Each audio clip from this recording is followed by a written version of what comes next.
How to look young forever, that's going to be personal interpretation. I'm approaching 50, and whilst we live in a society that puts a lot of emphasis on aesthetics, reflecting our age, I get it, but a huge one we don't really focus too much on is cardio, is mobility, is VO2 max, is fitness.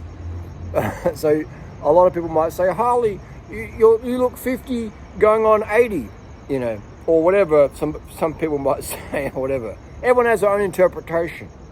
That's cool.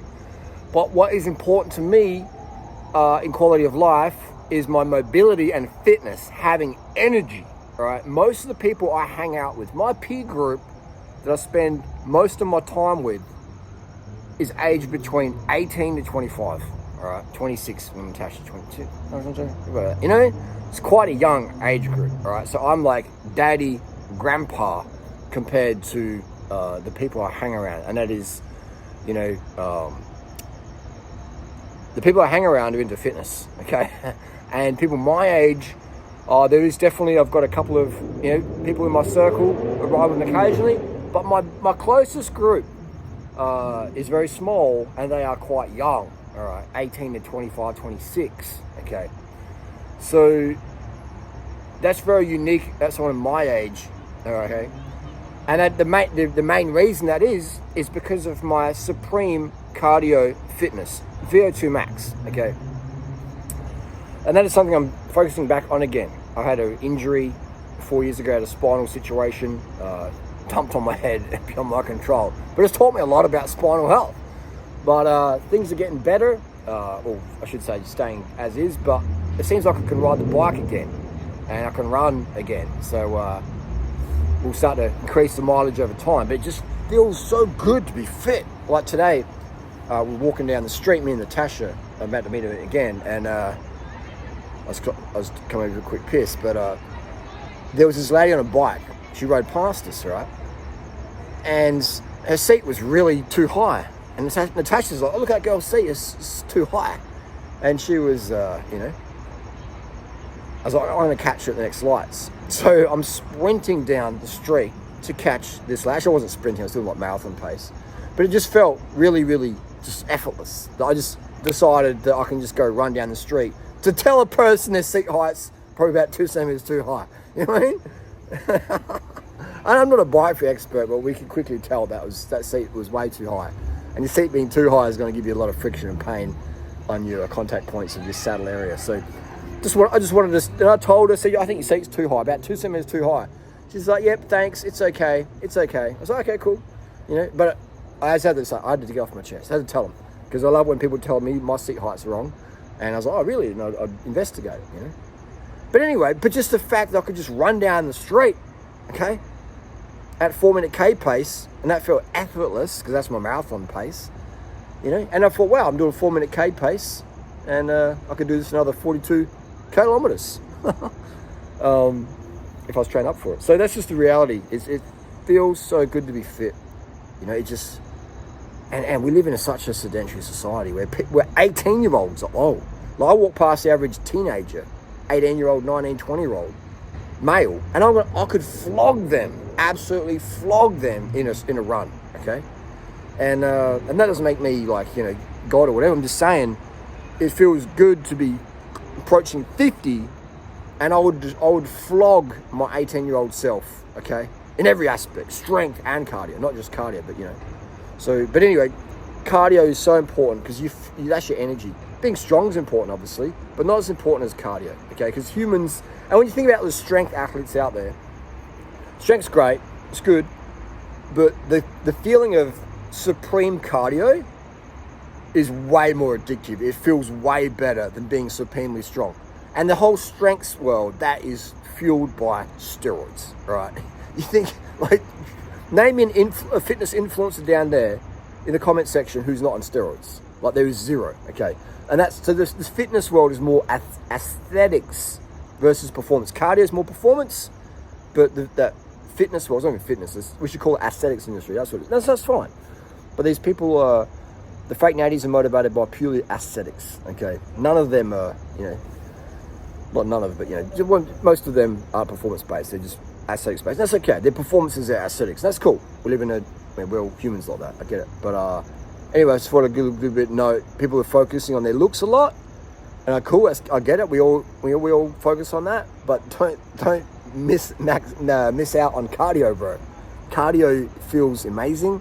It feels so fucking good to run, sub 17 minute for a 5,000 meter, or sub 16. That's the goals. Which is slow compared to a lot of people. I couldn't imagine what it feels like to run a 13 or a 14 or a 12 or whatever. It must feel amazing. But, it does feel very good. So that's why I noticed that, going to the gym, it doesn't really feel that good unless you're on steroids. Okay, then it's fucking game changer. I get that. And that's why the gym industry, that's why so many people take steroids. Because going to the gym as a natty, it's like, what am I doing? This is okay. But once you do your first pin of real test, or your first 50 milligram weekly tren, and you're like, or your first D-bol or Anadrol, and you go to the gym and you get that pump, and you're like, okay, now I understand why everyone's fucking taking this shit in the gym. Who's serious about it. So it's the gym as a natty. It's like, it's just, it's just, that's why there's, I've never met anyone in my life who's natty. And I've been working in gyms since 1999. I've never met a man in there who's natty and who just keeps coming back, like you see on Cycling or Running World. Because it just doesn't feel as good as doing a run or a ride, especially cycling, man. Cycling is so addictive. And if you combine the two, running and cycling, man, they're fucking addictive as. You got some Nike Skylines on here, Skyline 2s. This is a 92 silhouette. And they feel great to run in, man. It's crazy. Phil Knight, Bill Bauman, Tinker Hatfield, all the crew, Bruce Kilgore, etc. Making some crazy shoes that we still have access to today. It's amazing. Like, if you want to go back in a time machine, wear some of Tinker Hatfield's running shoes from back in the day. Great stuff. Jordan 4s suck to wear, but everything else feels really good, running wise. Anyway, just give you a little recap. Just mobility is everything, man. Being able to walk, run, ride, swim, even, or swimming's, but just having that, being able to run, man, that just felt so good to run down the street to potentially help someone. I had a crackhead, a drug junkie yesterday, tried to fight me, realised that it was going to be a bad idea, backed up, and then, but anyway, there's a situation. I was in the supermarket, was carrying my watermelon, and there was this crackhead going crazy, and I could see the security and the staff, like, what do we do? Because they can't touch anyone, So I thought, I'm going to be a bit of a public hero and just make this crackhead feel a little bit uncomfortable for the behaviour there. There's kids around and stuff, it's just like they're screaming and swearing, there's kids around. So I stepped up, and I was ready, I was fucking ready. And so the crackhead, regretted their decisions in the end. I won't get into it for whatever reasons, but it just felt good to know that I was in the control of the situation, even though I was carrying a watermelon. But anyway, use your imagination what happened next. But it just felt really good that I could be there and help someone if needed, that I had the skills and I had the fucking killer cardio. Because one thing that crackheads all have is shit cardio. They're good for a couple of punches, swings, and then it's just like boom, in the uppercut in the chest, Wyndham. Anyway, that's just it just feels good to be fucking fit. I've got no drugs in my system right now. People think this guy's high as a kite, man. That's the thing is, man, is like, I see young kids out there just taking these pingers and shit and speed and crack and meth. Fuck that shit, man. I've done it before. It's shit. It's dirty, grungy crap, and you feel shit the next day. Yeah, you get a fucking wicked buzz for a bit, but that shit pales on cardio fitness, man. It fucking pales in it.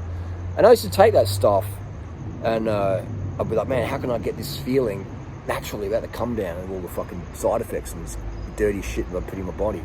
And that's how I got into cycling more and competitive running and things like that. And it's the best, man. It's the best feeling, being fit and healthy. Nothing beats it, man. And that is why I'm on this quest to get it out there to more and more people. It just feels the best. The world needs more fit fucks, man. Less fat fucks, more fit fucks. And I'm here to help the fat fucks become fit fucks, because the fat fucks out there, they've been lied to by the industry. There's so many people out there, there's so many fake natties out there just ready to sell you bullshit and, and just prey on your laziness. Let's stop that.